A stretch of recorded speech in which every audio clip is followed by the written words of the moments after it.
guys went from show to show. I mean, from Dexters to Powerpuff Girls to Samurai Jack. I mean, you guys were going.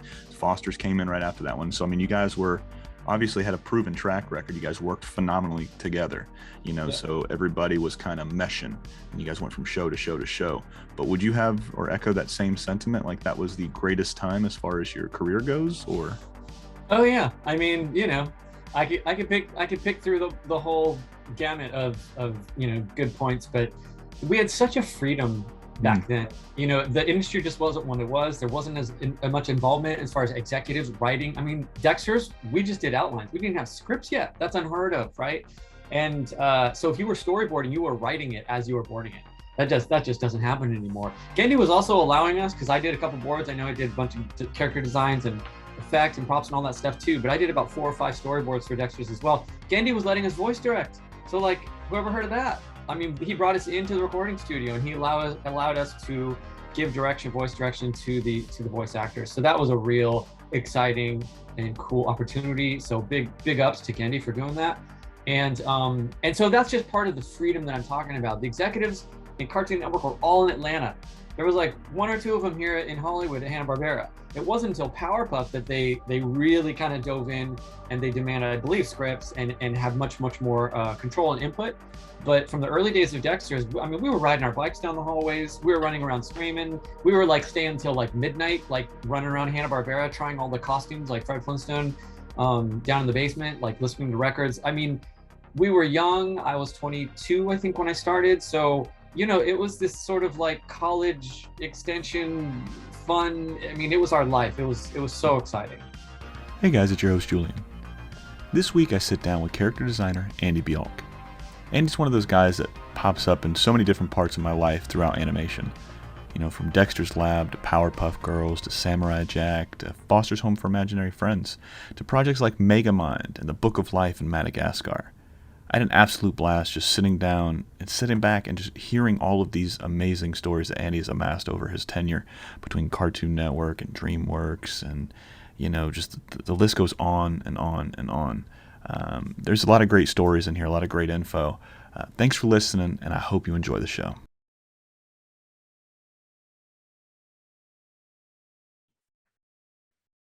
Andy, man, welcome to the show. How are you doing today? I'm doing great. How are you? Oh, fantastic, man. I've really been looking forward to this one because when I posted a picture of you and I said, hey, I got Andy coming on, I was not ready for the level of fans' questions that were coming in.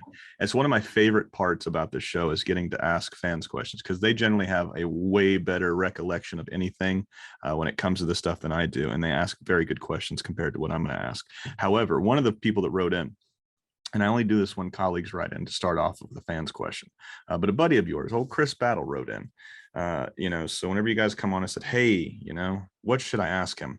And he said, oh man, that sounds like fun with Andy coming on. Make sure you ask him how a bunch of the Cartoon Network OGs would often go to the movie openings together, and ask him to talk about what he wore to see The Phantom Menace and Laser Attack of the Clones at the famous Mann's Chinese Theater in Hollywood. Do you remember that day? I do. Oh my God. Thanks, Chris. Really appreciate you putting me on the spot like that. Yeah, so I dressed up as a biker scout, or is it a speeder scout? But I dressed up as a biker scout as though a 8-year-old boy would dress as a biker scout. So I got the helmet. I forget the name of the company that was making them at the time. So it was a legit helmet, Don something. But I had Paul Rudish, of course, who was directing, storyboard arting on Powerpuff Girls at the time. He did a sketch of basically like a kid, and the kid was wearing like tube socks to his knees. He was wearing like the white tank top undershirt, and like basically the main thing was he was wearing white underwear over like black thermal long johns, and then the helmet. And I said, that is hilarious. I'm gonna try to dress up just like that and wear that to the premiere. And sure enough, there's photos somewhere. But I'm basically wearing underwear out in public and a speeder scout helmet. And I guess everybody got a really big kick out of it, especially Chris. So it was fun. Man. I'm hoping one of the fans might send that photo in there. I'm pretty sure we can hit the old and figure it out, man. One thing I absolutely love doing this podcast, I get to I get to get back into the metaphorical DeLorean. I get to go back and experience, what I grew up loving, what I still love watching. And it's these cartoons that you worked on, and a couple in particular. I mean, you guys came in with that renaissance for Cartoon Network. I mean, it was Craig, it was Gendy, it was Rob, Van, Danny Antonucci, you had Maxwell Adams. You had a murderous row of just killers when it came to creators, to storyboard artists. I mean, you guys really pushed the envelope and made Cartoon Network what it is. This is almost 30 years removed from that initial push, from the What a Cartoon, the cartoon days. When you sit back and you think about it now, obviously going through that might be a little bit hard to appreciate the journey you guys had, because it was just go, go, go, go, go from you guys, from what I've heard from so many people. But when you sit back and you think about it, almost 30 years ago, man, you guys changed cartoons and you created a network called Cartoon Network. You changed the game forever. What are some of the thoughts that go through your mind when you think about that? I don't know. I guess I'm very fortunate to have been in the right place at the right time. And I was inspired and motivated by everybody around me and what everybody was doing. I knew who they were before I even started at Hanna-Barbera, because I was going to the film festivals.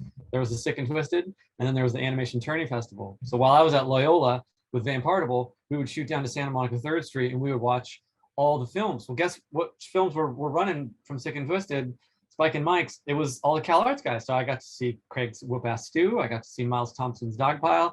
I got to see Craig Kelman's Bullimiator, all of them. And what were they drawing like? Right here behind me. They were drawing this graphic 50s style that I was in love with. And that was so inspiring. So when Van called me up to help him with Johnny Bravo, I was like right in the middle of every single person's who I saw film. And it was almost like these were my heroes. Yeah, Frank and Ollie and Chuck Jones and Frisk Frilling, everybody, sure. We all knew who they were. But these guys were making they were reviving a cool vintage 50s style, but they were making it fresh. And I was right in the middle of it. And I was like so happy. And I look at that period as sort of like my postgraduate, right? So I did 4 years at Loyola Marymount. And as soon as I got to Hanna-Barbera, I quickly adopted this Cal Arts Cartoon Network style. And I learned so much from Craig McCracken, from Paul Rudish, Mike Moon, Miles Thompson, Todd Fredrickson, Gendy, of course, everybody, Don Shank, Charlie Bean, Chris Battle. And we all just fed off each other. Some of those guys came over from Ren and Stimpy. So they brought that sensibility from John Kay and that very Bob Clampett Warner Brothers style. And then you had your Cal Arts guys who had way more that Mary Blair 1950s Tom Orb style, which is the two whistle style is kind of what I say. So yeah, man, I was in heaven. Now, when I do these shows, one thing that generally gets brought up on a consistent basis is I haven't had it as good as it was back then. Now, I don't know if it's just one of those grass is always greener, or if it was like you guys were a perfect match, because so many of you guys went from show to show. I mean, from Dexters to Powerpuff Girls to Samurai Jack. I mean, you guys were going. Foster's came in right after that one. So, I mean, you guys were obviously had a proven track record. You guys worked phenomenally together, yeah. So everybody was kind of meshing and you guys went from show to show to show. But would you have or echo that same sentiment? Like that was the greatest time as far as your career goes, or? Oh yeah. I mean, I could pick through the whole gamut of good points, but we had such a freedom back then. The industry just wasn't what it was. There wasn't as much involvement as far as executives writing. I mean, Dexters, we just did outlines. We didn't have scripts yet. That's unheard of, right?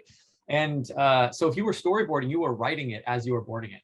That just doesn't happen anymore. Gendy was also allowing us, because I did a couple boards. I know I did a bunch of character designs and effects and props and all that stuff too, but I did about 4 or 5 storyboards for Dexters as well. Gendy was letting us voice direct. So like, whoever heard of that? I mean, he brought us into the recording studio and he allowed us to give voice direction to the voice actors. So that was a real exciting and cool opportunity. So big ups to Gendy for doing that. And so that's just part of the freedom that I'm talking about. The executives in Cartoon Network were all in Atlanta. There was like 1 or 2 of them here in Hollywood at Hanna-Barbera. It wasn't until Powerpuff that they really kind of dove in and they demanded, I believe, scripts and have much more control and input. But from the early days of Dexter's, I mean, we were riding our bikes down the hallways. We were running around screaming. We were like staying until like midnight, like running around Hanna-Barbera, trying all the costumes like Fred Flintstone. down in the basement, like listening to records. I mean, we were young. I was 22, I think, when I started. So, it was this sort of like college extension fun. I mean, it was our life. It was so exciting. What was your favorite costume to wear? This is turning into the costume podcast, Andy.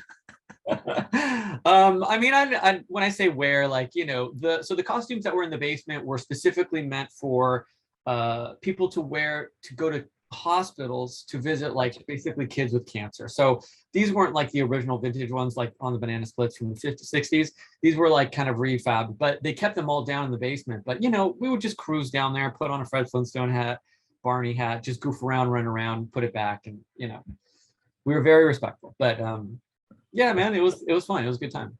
That's still pretty dope, man. I'm so glad you bring up Gendy, because spoiler alert, the listeners know, the watchers of the show know, Gendy is for sure my Mount Rushmore. There doesn't get better than him for me. I mean, that's my guy. That I remember seeing Dexters Lab as a little kid, 7, 8, somewhere around there, when Dexter launches.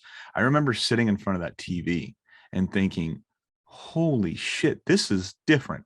Now, being a redheaded dude, I want to say it's because I saw like myself in this character, even though nowhere near as I'm more of a Dee Dee than I am a fucking a Dexter, but it was characters that had red hair, and it just goes to show you something about representation. I mean, you see yourself in that character. It was the same thing when I was younger. Apparently I would lose my shit as a toddler, like 1-year-old, like most toddlers do, and then they would put on the Little Mermaid VHS, and I would see Ariel, and I'd be like, oh shit, this is different. I'd see that little red crab Sebastian, but sitting there in front of this TV, watching Dexter roll out, watching Powerpuff Girls roll out, watching Cow and Chicken, all of these shows. I mean, you guys gave me something to talk about with my friends. You guys gave me friends, really, because everybody connected over these shows. Oh, did you see what happened on Dexter? Yeah. I had to talk so many dudes into watching Powerpuff Girls, sadly, because they just saw it before they watched the show. They saw it, they're like, oh, girl show. I don't want to watch girl show. You're 9, 10 years old, right? And I'm like, no. You got to watch this. Watch Mojo Jojo. Fuzzy Lumpkins. It sounded like one of my family members because I'm from the South. So I had a connection with him, So these shows we would just connect over, and we would talk about, we would converse at lunch, and we would say, oh, where is it going to go from here, man? When you guys are working, not you guys, because I don't want you to have to speak for everybody because you can't, but for you specifically, when you're working on this show, let's just talk Dexter for just a little bit. When you're working on a show like Dexter, do you know what you guys have in your hands at this point? Or are you guys just trying to put out a good cartoon? I got to imagine, Yeah, I mean, like, what was great about Gendy, so again, hats off, is like after there was a pitch, he would invite everybody on the crew for the pitch, and then he would like close the door and go, all right, jokes, let's make it funny. Yeah. And then, like, even if you had a dumb joke, we would just kind of like walk up, do a little funny drawing, put a post-it up on the wall, and say, what if you did this, or what if you did this? And he was super receptive to just punching it up. So as opposed to like, all right, artists out, let's get the writers in, and let's, like, it was a very group communal effort. Not for all of them, not for every season, but I remember a handful of them where we did that, and it was great. It also made you feel like you were part of it, so it gave you ownership, which was awesome. So, I don't look at things in a historical context, in the present. I just look at, like, you give it your all. You're having fun, you do the best that you can, and when you see everybody else is really punching it, right, like you're standing there and Paul Rudish, you see, just start sketching up like post-it after post-it, and he goes up and he puts it up on the wall, and you see what he just drew, you're like, yeah, that's hilarious. And then that really, he gets the laugh, right, but it also inspires you to go, man, if he's going to do that. And then so it just, I think that by default we kept pushing each other, right? And of course, those guys were at the top, I would say, and they drove the creativity, Kraken, amazing, all of them. And so, I don't know, I think it just helped push us and just keep going. It also kept us kind of cohesive and connected. And I think that's sort of that bond that you're talking about with our crew. And we were able to, I think, just work together as a unit and just create something really, really great. Do you like Nickelodeon? Do you like whiskey or whiskey cocktails? Then you should hang out with us. I'm Ty. I'm Sean. And we run Whiskeylodeon, the podcast. Ty, what is this podcast about? It's where we drink whiskey or whiskey cocktails while rewatching the old school Nickelodeon shows we loved growing up. And let's be honest, we go on a lot of tangents. So many tangents. Are we on a tangent right now? Yeah, I think so. Oh my goodness. Well, we gotta get back. We are covering Rugrats, Hey Arnold, Are You Afraid of the Dark, all the golden greats of Nickelodeon. And these shows give us so much joy. And we want to bring you that same joy enjoy. So find us wherever you get your podcasts at Whiskeylodia. And I got to cut you off right now because we honestly cannot afford any more ad space, and it really just kind of has to end right. Yeah, I mean, I couldn't say it any better. I mean, I really appreciate that. With Dexter, you said you had storyboarded some episodes, right? Do you remember your first storyboard pitch? I always enjoy storyboard pitch stories, but do you have one that sticks out? Maybe not just Dexter, but if you got one that sticks out. I think it was That Crazy Robot was my first one, and it was it was fun. I mean, I wasn't really that nervous just because we were watching so many other pitches, and you kind of knew what to do or to expect, and and so I don't know. I just went up there and just delivered and gave it my all. I mean, some board artists can pitch and create a great presentation and performance. Some board artists just are great at drawing and they don't do the performance as well. Gandhi really relished, I think, to have all in one. Like, he wanted you to put on the show and just make it feel good and exciting to be part of this story, no matter if the story was like a stronger one or not as strong. So I don't really know. I can't remember the specifics other than just I gave it my all, and then we waited, and then it was punch up time, and it was fun. Sounds like you crushed it, is what we're really getting. A really humble way of saying it. Absolutely crushed it, Julian. I like that. I don't know about that. It's not like I'm still storyboarding today. I mean, I can, but but he was sweet to give me a handful, so it was nice. So I'm glad you brought that up, because it's something that I didn't realize. So like I'm about in year 2 of doing this podcast, right? So technical terms I'm still learning. Whenever I have a question, I love reaching out. Like Randy Myers is a phenomenal person to talk to. Obviously, I mean, you know him, you fucking know him. He's a great guy. Robert Alvarez is one of my favorite people. I'd always tell everybody he's a national treasure. So whenever I have a question, those are generally the first 2 guys, because I'm going to get a straight answer. I'm not going to get any bullshit, and they're going to point me in the direction that I need to go. But it wasn't until I had Chris Battle on here, because I assumed before doing this, like, if you're working on Dexter, I assume that you're doing the backgrounds, you're doing the character design, you're doing the storyboards. It's like the same person does everything. It's just like divided up. I didn't realize there was a person for layout. There was a person for this. It was a person for that. And when Chris broke it down, I had asked him the question I'm about to ask you, like, what about character design spoke to you? Because he had said he tried everything. He would jump show to show. He tried background. He tried painting. He tried this. He tried that. What was it about character design that spoke to you specifically? I don't know. I mean, remember back then we weren't called character designers. We were called model designers. So if you look in the credit, it'll say model designs by. So that was more of the umbrella term. So the main characters were designed pretty much by Gandhi and Craig McCracken, Paul Rudish. And then they'd hand me crowds, incidentals, Chris. And then we'd also did props like Dexter's robots. We did special effects like explosions, missiles, all that stuff. Chris knocked it out of the park with those. And so again, the term like character designer, that was so new to me, really. But I mean, almost 10 years in, by the time I went to DreamWorks, I was like, oh, cool. We get credit for actually drawing the characters. That's neat. So I never even focused specifically on character. Although on What a Cartoon Shorts, I was a character layout artist, me and Miles, and we hopped around from Pat Ventura's to Robert Alvarez's, to Gendy's and Craig's and everybody's. And so we specifically handled character layout. But you don't get character layout in TV anymore. So, but yeah, like, I guess what spoke to me is I would give the character layout phase of What a Cartoon Shorts my sort of precursor to sort of excite me about what it was to draw characters. You get to pose them, and you get strong acting. You're drawing key frames and key poses. For the animators overseas, it's just one step further than just doing the design. You're doing the actual layout that you're going to be handing off to the animator. So it just I think after making films in college and animating, it just felt natural to do that. And then so by the time Dexter's rolled around, it was, we handled all of it.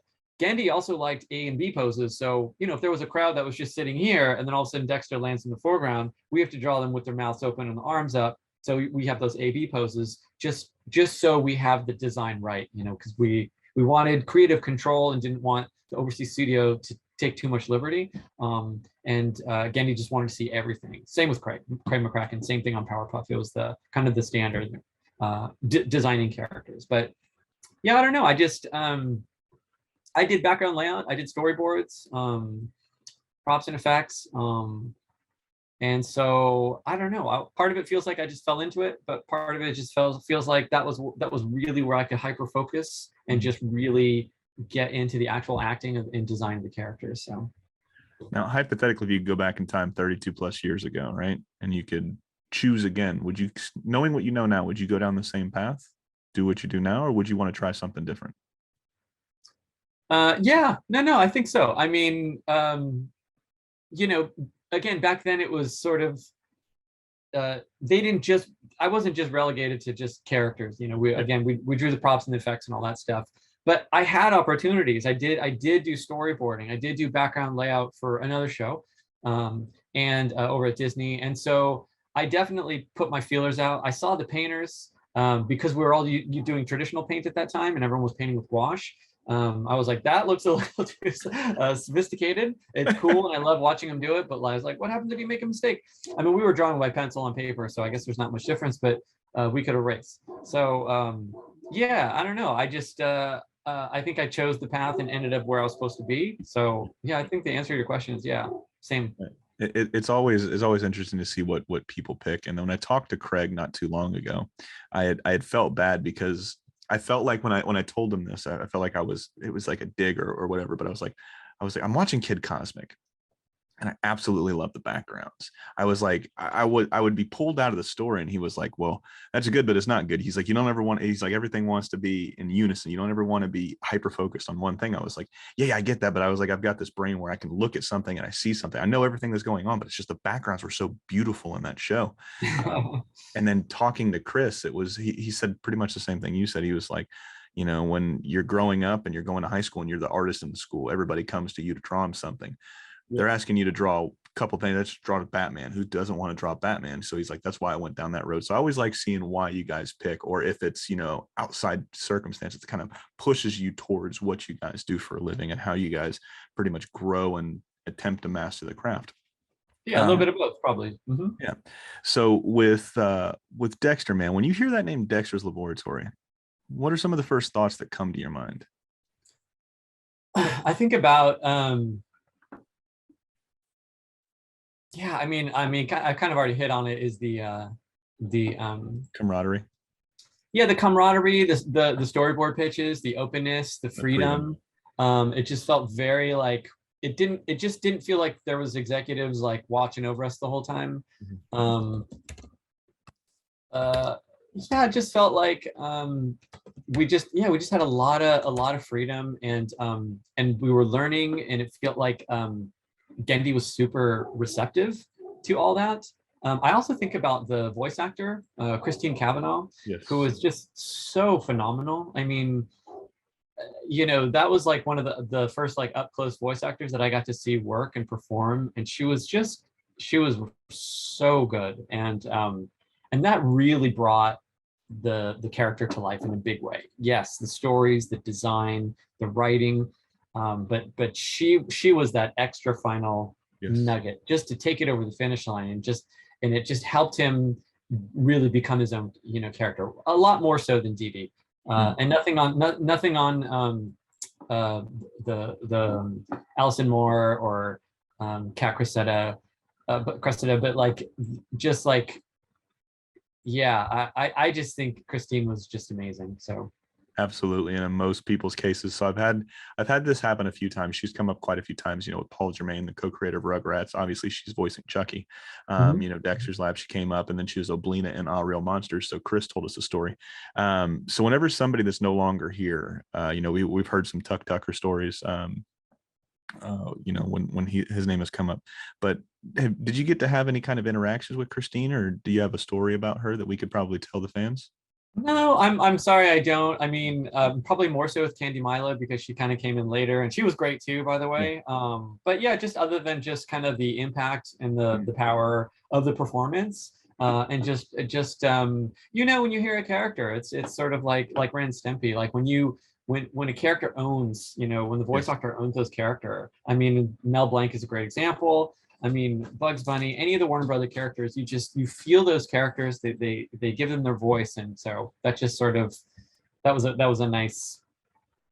just a nice part that we didn't really get to see so much because we're on the ground floor making the cartoon, but she was there in the recording studio. Of course, Gendy worked with her a lot, and Craig, and but yeah, gone way too soon for sure.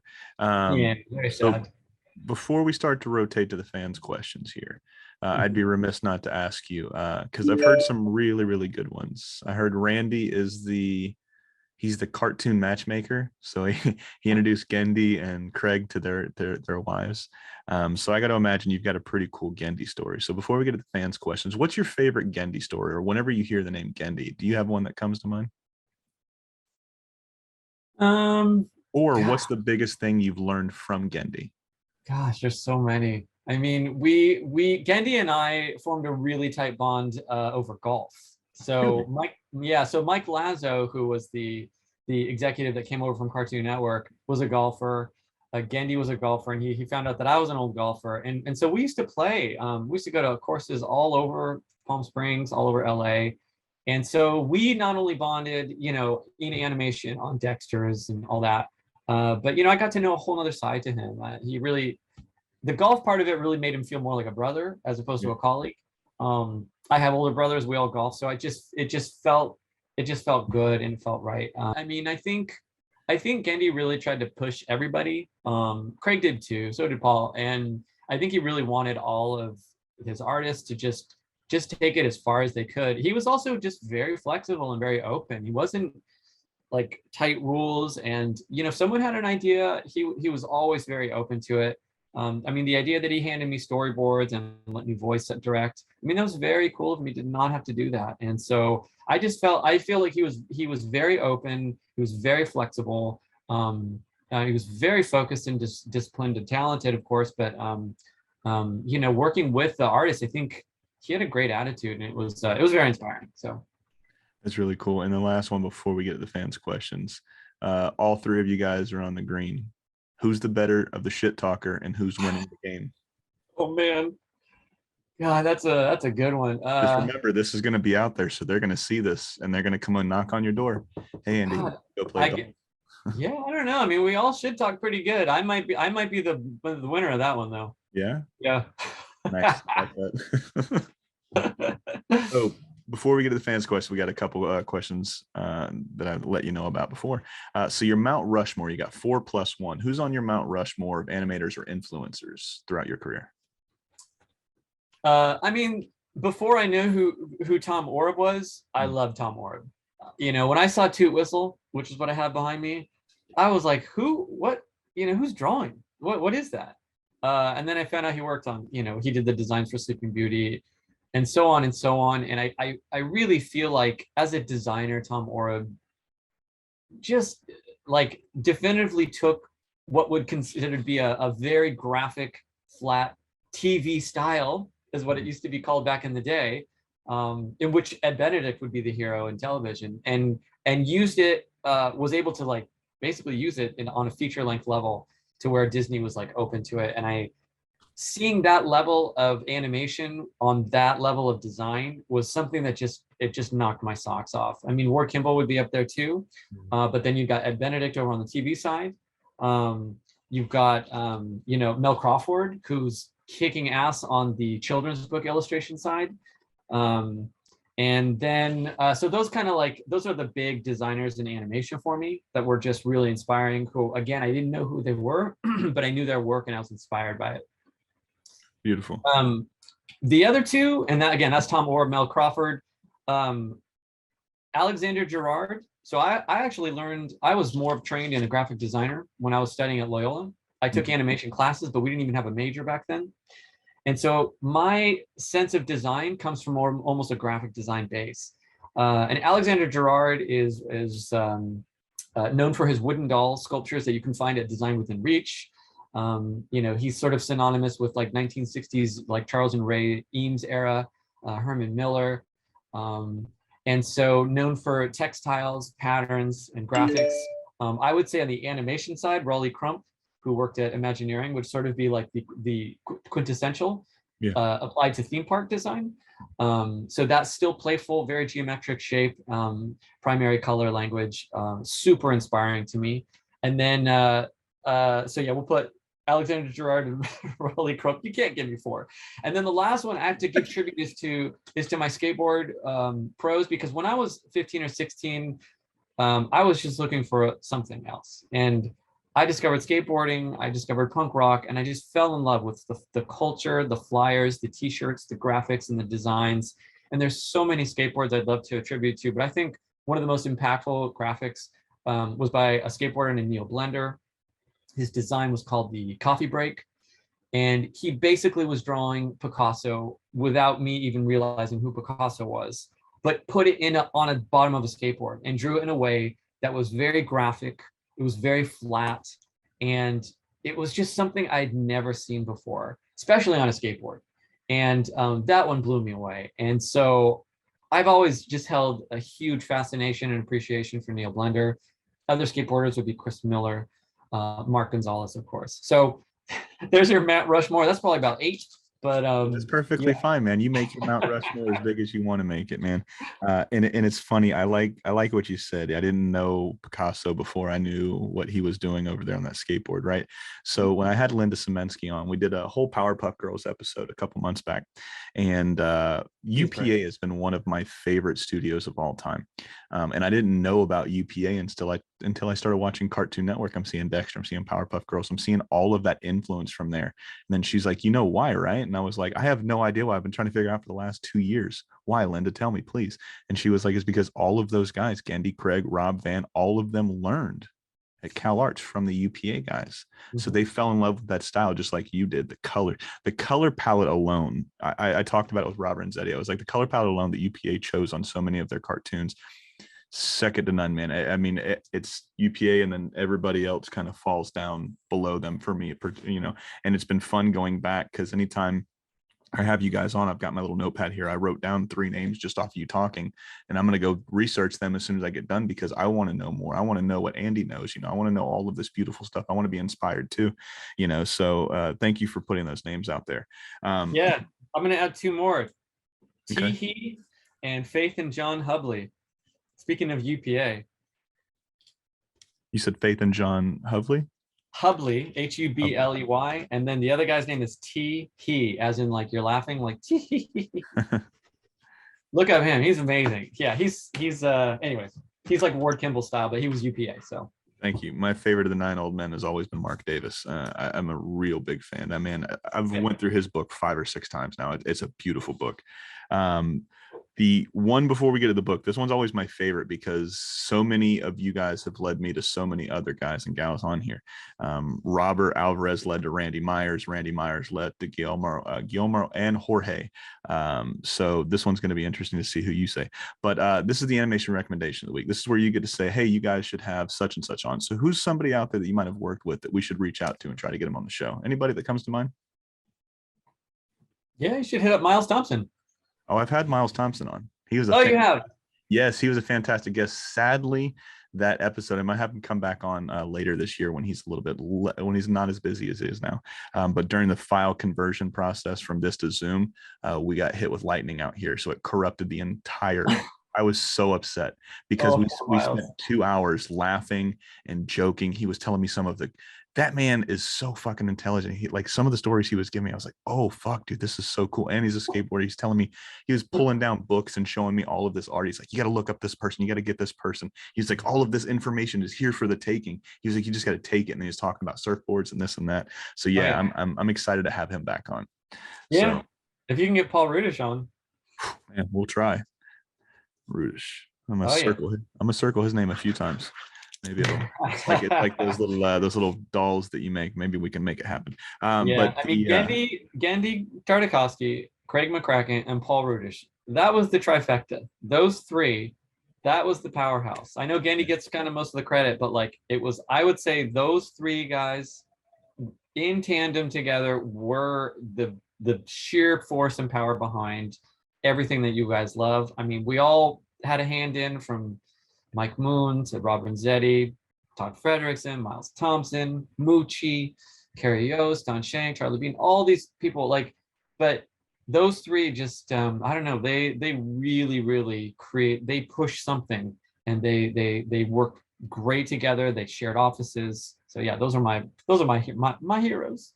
Yeah, well, that's good, man. I always like seeing who you guys look up to, because it's a lot of the times it's the same people we look up to. We look up to all you guys, man. So thanks for being Cool. you, and thanks for doing what you guys do. The last one before we get to the fans' questions, man. 2 books that you could recommend that any fan of animation should have on their shelves. Oh, I mean, got to have Hey Look by Harvey Kurtzman, no question.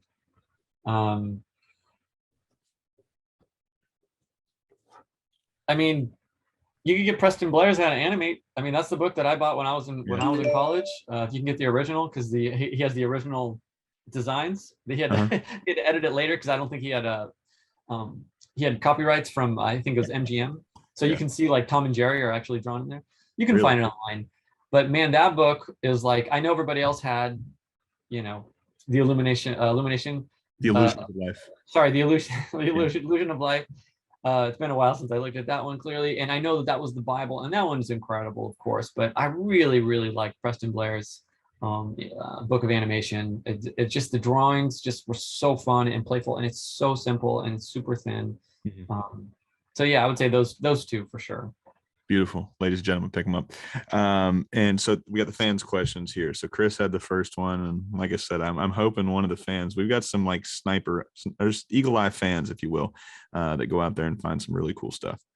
Silly little prankster wants to know what makes a great character design. What makes a great character design? Maybe ask him what he does when he's coming up with characters. So, what makes a great character design, Andy? Yeah, that's it helps to have a little context, like if you're working on a show or if you're just kind of just drawing for fun, right? Because let's go with show. Yeah, I mean, design is about parameters, right? So if I'm working in Dexters, what are the design parameters?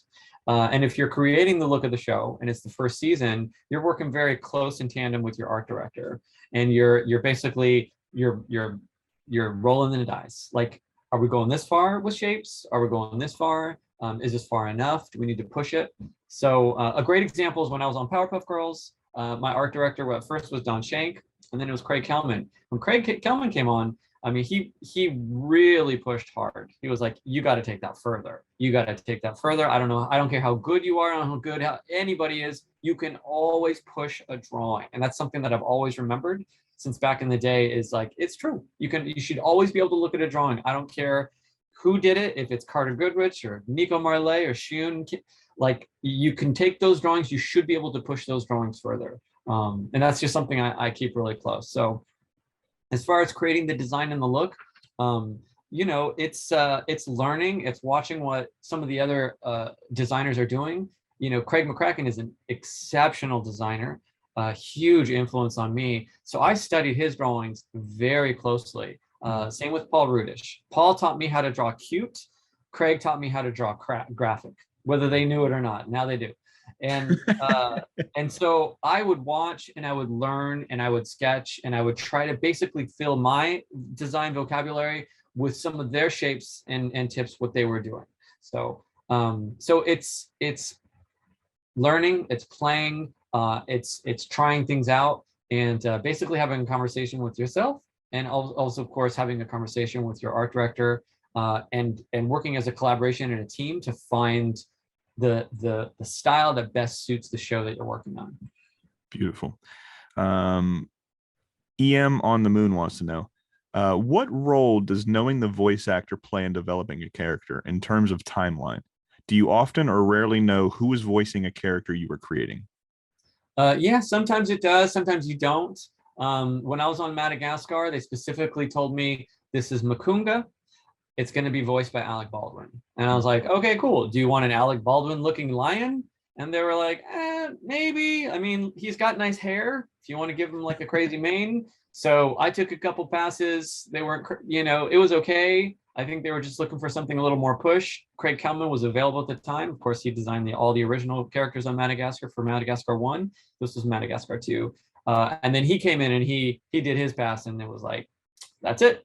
And so if you look at some of his original designs of Mukunga, it'll sort of help answer your question, because you'll see Alec Baldwin in those designs. You'll see the squint, you'll see the little smiling grin, and you'll see the big mane hair. So, sometimes we can do that. Sometimes it's hard. I know when he was designing, Melman and Marty, the zebra, and I don't know if he knew Chris Rock was going to do the voice, but you can feel there's some goofy, Yes.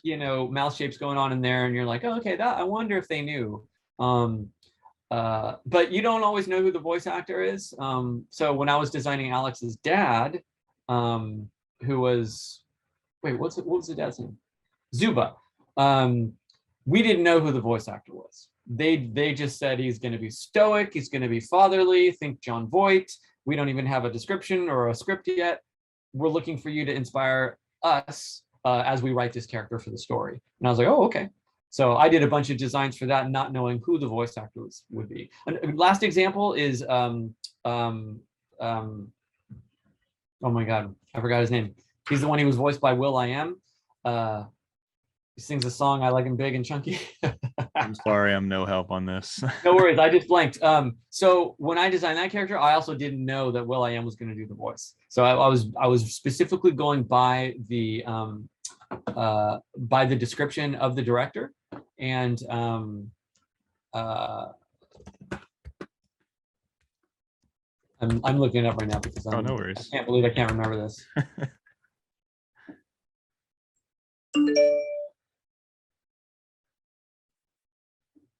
Oh, it's Moto. Sorry. I should have known that. So yeah, when I designed Moto, I didn't know Will.i.am was going to do the voice. But we had the character down, and I only had a couple passes, and they were like, that's it. So sometimes it works out perfect, and they know, and and everything aligns. And other times, they just don't know yet. They're just not feeling it. So it's really kind of a crapshoot, Yeah. Oh shit, I just closed it. Sorry. Brief Outcome wants to know, how would someone with amateur drawing skills learn to draw like you? Any tips? Hopefully he has some step-by-step tutorials on how to refine line art and how to draw hands and feet properly. Yeah. So any tips or tricks out there for somebody that's trying to up their game? Yeah, totally. I mean, I don't have a step-by-step for you. My apologies, but man, there's so much out there. I mean, again, back to the illusion of life, there's a whole section on hands. There's a whole section on eyes.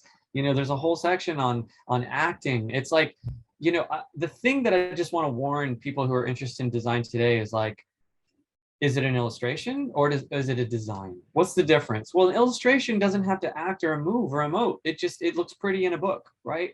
That's why it's called children's illustrations. Character design is specific for animation. So here's your pretty Zuba drawing. Here's your pretty Moto. But now you've got to make that character act. You've got to understand acting. You've got to understand animation. You've got to understand expressions, posing, all of that stuff.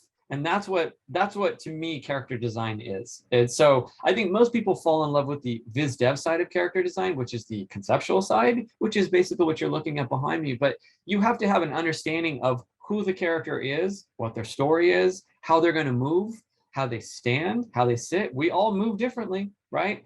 I'm not going to be able to voice act these characters, but I can show you how I want them to stand, how I want them to look, So everything should be specific to that character, and you should understand and know all of that. Give me a pretty picture, post on Instagram, great. But as a designer, you kind of have to be an animator and a storyteller as well. And you've got to encompass all of that information into your design. Beautiful. That was some knowledge right there. So Right Contract 816 wants to know, how do you design characters with different art styles? I find this quite difficult to do. It's hard. I'm one of the few artists that's sort of known in the industry for being a chameleon, right? Because I can draw the Powerpuff Girls, right? On one hand, super cute. And then I'm working on Megamind on another hand. And then I'm working on How to Train Your Dragons. And honestly, as artists, we sort of learn as we go. I had never drawn dragons in the style of Nico until I worked on Riders of Berk, the first season of the TV series. So I had to study, man. I had to learn. I had to look at his shapes, and I'm like, okay, those look kind of like Muppets. He's got the big round, googly eyes, and he's there. I see the themes, and if you can get over all of his scales and detail and all the line work and the shading, and you just break down his basic shapes, you're like, okay, I can do that, right? And so that's what I try to do. I try to unravel the designs and just look at the basic shapes. and study and put those together in a way that's appealing, and then put on all the beautiful texturing and surfacing and the color and all that stuff. So it's really like,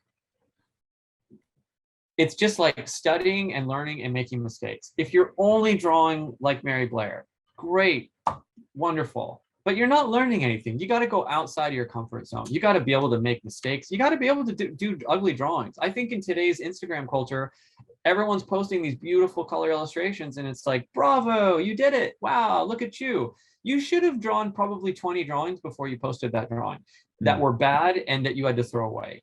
That to me is real work. That is the grit and the sweat that you should be putting into it. If you're just knocking out pretty drawings, it's like, okay, great, but you're not really learning or growing as an artist. I think it's imperative that designers and character designers today are going through the motions of drawing and working and working. Quick story: when I was at DreamWorks, we character designers were teaching a character design class to the animators and storyboard artists because they wanted to know how to design. So it was me, Tony Ceruno, Shannon Tyndall, Shane Prigmore, Devin Crane.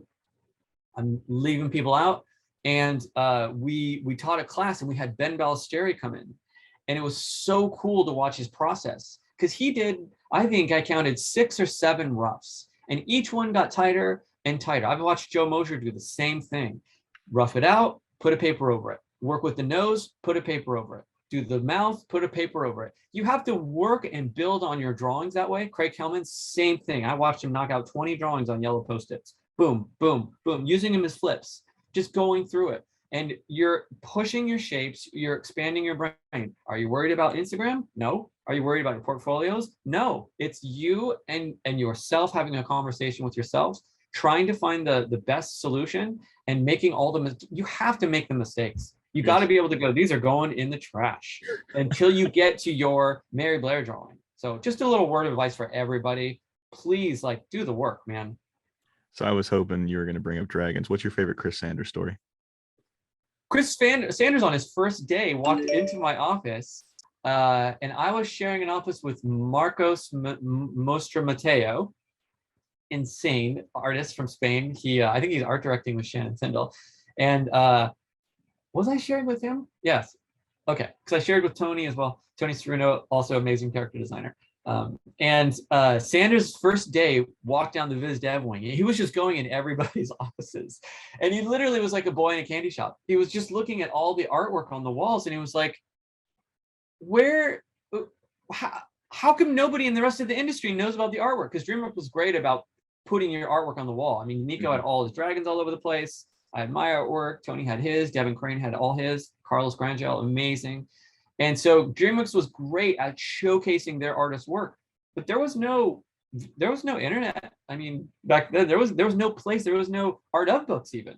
And so to go into DreamWorks and walk down the Viz Dev wing, and you had to sign a release form because they wouldn't let you just go in there. It was sort of like, you know, confidential to see any of the artwork. And he was blown away at all the artwork that he'd never seen, because at Disney, you know, that he couldn't see any of that stuff because he had just come from Lilo and Stitch, of course.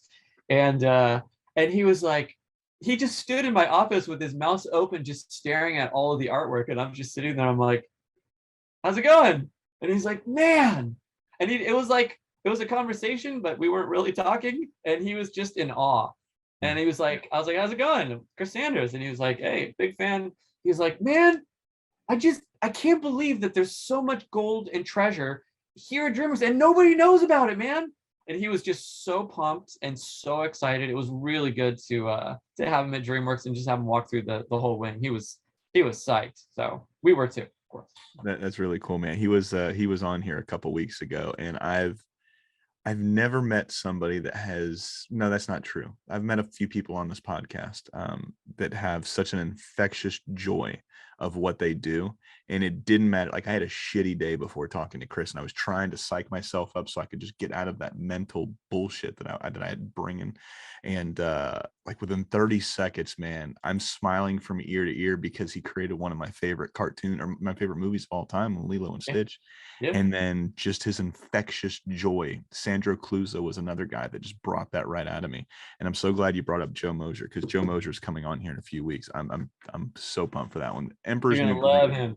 Yeah. Emperor's New Groove is such an underrated movie, man. Not enough people talk about that movie. Yeah, he's the modern day Milt Call, that one. He's amazing. Man, I Yeah, can't wait. and great. Joe's a great communicator and a great teacher too. Everybody who's worked with him, they're like, I learned so much from Joe. So yeah, he's great. That's the first thing Sandra said, because he would take his drawings when they were doing Emperor's New Groove, and he was like, please draw over it. And he said, Joe would look at it and he's like, no, it's good. He's like, no, I need you to draw over it, because I need to get better. I need to push, is what you were saying earlier. I need to push this drawing. I need to push this. So he would have him draw over all of his drawings. So I just thought that was a really cool story. He was drawing like Milt Call in college, from what I heard from some of our buddies. He was like, it was like perfect Milt Call hands, everything. The guy is like incredible. Yeah, like I said, I'm really looking super nice too. So nice.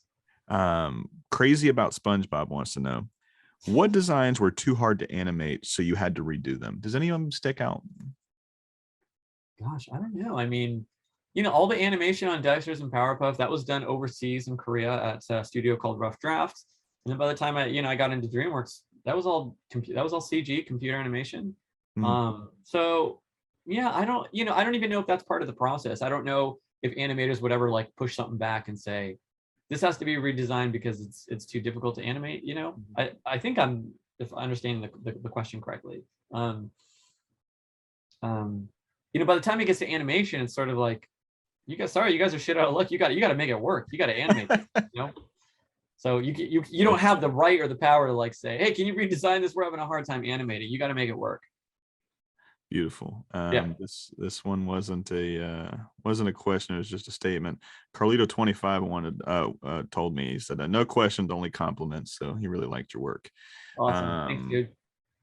Sure. Persimmon 9302 wants to know, what was, and this has come up a few times with a couple other people. So what inspired him to create Samurai Jack's design? We know Gendy came up with a design for Samurai Jack, but you guys do have another pass at it where you smooth out any edges, or you guys really refine that. But was there anything that stuck out to you? I guess we'll go that route. Was there anything that stuck out to you about Samurai Jack as far as the design character goes for Jack? I mean, I think all credit should go to Craig Kelman personally. Gendy did do the initial designs, but Craig really brought it home. Yeah. And Craig just created the world. I was only on I think the first 3 episodes, and we were still trying to find the look, specifically of the aliens. We just didn't know what direction to go. And I think by the time Craig, Kelman came on, he was just knocking out drawings. It was just sort of like, okay, that's it. This is perfect. And then you've got Dan Kroll on background layouts, and you got Scott Will's, insane color, and you got Gendy's, animation chops, and then all the storyboard artists from Andy Suriano to Chris Mitchell. It was a beautiful, collaboration of artists just to make something so great. So, yeah, I don't know. I think design is evolution. I mean, great example is look at Bart Simpson's from, the first original Tracy Ullman show. I mean, not exactly what it looks like today. Look at some of the first Dexters. His head is much longer and narrower. And then Gendy went squatter and shorter and square, especially on Chicken Scratch. That's kind of the epitome of where he took Dexters. So there's always going to be an evolution and growth for me with characters. And I think same with Jack. I think if you look at those early episodes and then look at the much later ones, they're just taking him in different directions. Also trying to find the rules, what to break, how far to take it. I think a great example of that is the Mickey Mouse Shorts cartoons with Paul Rudish. Ren and Stimpy is a great example of that. Is I think the public and people expect the executives their design that they get and that they approve. But then as you're in your production and you're acting and you're pushing expressions, it's like, how far can we take this? And I think John Kay was sort of a master, Bob Clampett, Tex Avery, as taking examples and pushing them so far outside the box. And I think with Jax, we never went cartoony in that vein, but I think it's a constant evolution of design and trying to find how far you can go with your designs. And again, all credit goes to Kelman and of course Gendy, helming that. So. Absolutely, man. And sorry, one more. And Steven DeStefano, of course. Beautiful. He's another one you should have on. Yeah, let me write him. Oh down. yeah, his name has come up a couple times. Oh man, DeStefano, he's a master. He's amazing. I got him written down, and I circled him once. Yeah, he's great. Circle him twice because he's I don't know, with a lot of numbers after it. He wanted to know. Now this one we can skip over if you don't want to do, because this one, it's not a bad question, but we don't usually ask this type one. But favorite character you've ever designed? If you couldn't pick one, is there just a couple? I don't ever like putting somebody like, oh man, I really like doing La Muerta for Book of Life, and then you piss off 4 other friends. So it's shit like that I try to avoid. Some people get a little with it. So, but yeah, no worries. I mean, honestly, like a lot of the work I did was incidentals, crowds, props. It's stuff like nobody would know. So I'm just gonna give the public and the fans what they want, which is, I would say, Alex Cub. Which in Madagascar 2, we needed to see Alex as a little cute little cub. And I did that design and they approved it, and it was like smooth sailing. Like that one worked out great. The other characters, Marty, Melman, and Gloria, as kids, were done by Craig Hellman. But Alex Cub, I hold close. Moto is another one I hold close, but I was also working very closely over the director's sketches, Tom McGrath. And but when you see designs that you actually did make it to the screen, and I don't have that many. I'm usually piggybacking off other people's work or designs, or I'm doing incidentals. Then you get excited for the ones that do make it. So yeah, that's really cool, man. Yeah, Alex Cub. Where are we here? Oh, this is a really good one. Nigel Manser. Apologize if I pronounced your last name wrong, Nigel. He's a really big Powerpuff Girls fan, and he's actually working on a animated short of his own with inspiration from both, I believe it's Powerpuff Girls and My Life as a Teenage Robot. So, Craig cool. and Robert, a big influence on him. He said he'd like to know, will you be returning for the new Powerpuff Girls series? If Craig asks me, I would love to. Craig, Yeah. what are you waiting for? I know maybe I'll shoot him a little message, let him know if he needs any help. Yeah, I don't know. I heard the studio that's doing it might be overseas, so not here in Burbank or in the LA area. Not that it matters now because everybody's working over Zoom and remotely, but yeah, I don't know how that's going to work, if he's going to pick his tight crew. I know he's going to be very much involved in that, which is great, as he should be. I hope he gets his wife Lauren to do some writing, because she's a fantastic writer. Yes. She's a fantastic director. But they're like a powerhouse, those two. Like they're insane designers and art directors. They're everything. So yeah, we'll see who he reaches out to. It would be fun just to have like, hey, Chris Battle, Andy. I would love to see all of you guys. Like if they just did it for like one episode, or maybe just one scene, something. That would be neat. Like I want an animated version of the Blues Brothers. We're getting the band back together scene. Yeah. It's just all of you guys. You're raiding the costume closet downstairs of Hanna-Barbera, and then you guys are on your way to. I think it's in Hanna-Barbera Studios in Europe is where they're doing it. Oh, okay. But yeah, cool. All right. I didn't know if I was allowed to say. So yeah, I mean, I have no reason to say no. So if Craig, you're out there and you need some help with some designs, I'm more than happy to draw some more Professor Utoniums for you. I'm going to email him after this one, and I'm going to say, hey, look at minute 57 to 58. Andy's putting in his resume. So yeah, that news breaking, and then seeing his name attached to it, because in my opinion, that's the reason the 2016 didn't get off as well as it should, because you can't make something and you leave the heart and soul out of it. It's just going to be a shell of its former self. It was one of the dumbest things they ever did, and I know most people won't get into it from your standpoint, because you guys can get in trouble for this shit. But just as a fan's perspective, coming out here, if I'm going to do the Powerpuff Girls and Craig is still alive, Craig, hey, come on over here. Let me know what you did. Give me everything that you need to make this again. I'll give you everything you need to make sure it goes off. Right? Just ask me. So it's wild that they didn't do that. But that's neither here nor there. He's getting his redo, and I'm so excited for him, and I'm so happy for him. I know, me too. I was stoked to hear that news. That's I just heard that last week, so I'm excited. Yeah, man, it's gonna be a great time. Oh yeah. I cut the name off on this one. I apologize because I took a screenshot of this one, but it's off of Twitter. Just wanted to say I like the 50s UPA Googie art style you and the team did for the later seasons of Dexters, Powerpuff Girls, and second WandaVision. Did you work on that, or was that a different designer? On the second season of Dexters? I'm assuming, yes, WandaVision. Second WandaVision is what he said. I don't know So what second WandaVision is, but Me yeah, the neither. very last episodes I was on till the very end. I think we were like in season 6 or something. Yeah, art director was Paul Steck. But yeah, and Craig was right upstairs. Craig was making Foster's Home, and Gendy was up on second, and third floor was Gendy. He was doing Samurai Jack.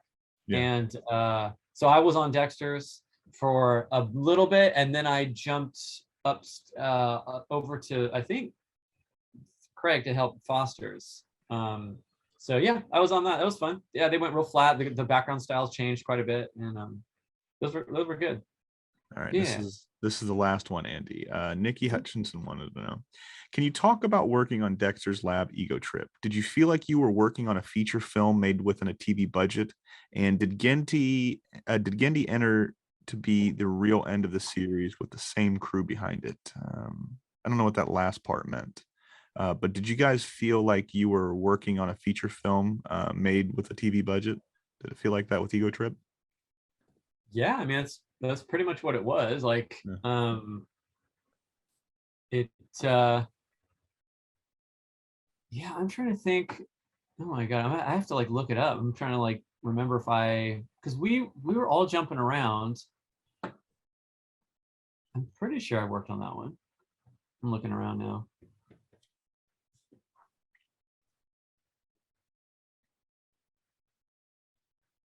I thought I did designs on that. I don't know. I don't see my name. I'm looking at my IMDb. Like, did I work on that? I just want to make sure I'm answering correctly. So I remember when they made it, I was there. No, I don't see my name. I'm like blanking. Anyways, it was amazing.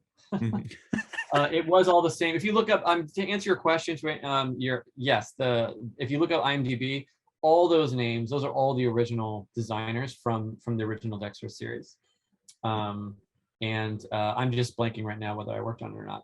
I thought I did, but yeah, I mean that's pretty much it. Gendy was just pushing to get his film version, with the TV budget, and just push it and just take it as far as you can with that limitation. So that's another one that had some great news coming out a couple weeks ago too. Returning to Cartoon Network to do some original program. I'm so stoked for that one. So cool, rad. Yeah. So I'm looking forward to it. It's like I said, the Blues Brothers, man, the band's getting back together. Well, Rand and Andy, this has been a real blast for me. I was really looking forward to getting to chat with you and pick your brain for a little while. I hope you had some fun, man, because I'd love to have you back on down the road. I know you're a busy guy, so scheduling this was interesting, if nothing else, man. So like I said, I'm looking forward to, if you want to come back down the road, come back on. Before we go, thank you. Before we go, man, if the fans want to reach out and say, hey, Andy, I really love your work, or they want to see what you were up to, man, where can they find you on social media? Yeah, you guys can direct message me on Instagram. My Instagram name is Andy Bialk, AndyBialk. That's one way you can reach out to me. You guys can shoot me emails too, andybialk@yahoo.com if you feel like it. And that's it. Just don't call because I don't pick up. You can also leave messages on my Squarespace. If you look at my website, the link is in my bio. You can just you can also always message me that way too. And all those links will be in the description of the video, so you guys can just point, click, and go say, hey, Andy, I really enjoyed what you did. Well, like I said, Andy, man, this has been a real blast. Thank you for joining me, man. He's been Andy. I've been Julian. This has been the What's in My Head podcast, and this has been another piece of your childhood. Good night. My guest next week is Cartoon Network Studios' former general manager, Brian Miller. Enjoy the teaser. As I was interviewing with the Cartoon Network people to come over and start the studio, even though Linda was like, yeah, come over and start the studio, I had to meet. I didn't really know Mike Lazo at the time. I didn't really know Betty at the time because I was working for Hanna-Barbera, which was Fred. So Fred was really the interface with all those folks. But I knew Linda because she was more of a day-to-day person. And of course I knew Gendy. But as I was getting ready to go over and start the studio, I had dinner with Gendy. And I remember at that dinner specifically, I said to Gendy, look, Gendy, what do you want? Like, what are you looking for in this studio? What would you want? What would you want it to be like? And he said, I just want there to be a good vibe. And I never forgot those words. And to me, ultimately, that meant a good culture, and make sure that, you know, the culture was right for the creative. And that's exactly what they weren't getting on the Warner side, what they had on the Hanna-Barbera side. Because on the Hanna-Barbera side, you know, there was, again, so much history with Hanna-Barbera. Everybody, it was a great place to work because you really knew you were part of a historical place. You know, the Hanna-Barbera studio was a historical place, and everyone loved working there. There's, you know, I don't think there's anybody that passed through Hanna-Barbera stores that wasn't sort of in awe of this place they're working at. Because as you're saying, cartoon was sort of your childhood. I can tell you Hanna-Barbera was my childhood, right? So that was, you know, for me, that was my childhood. So to ultimately come into the studio where those cartoons were made, and they were in that studio since the 60s. So to come into that studio where those cartoons were made was, you know, nothing short of like spectacular.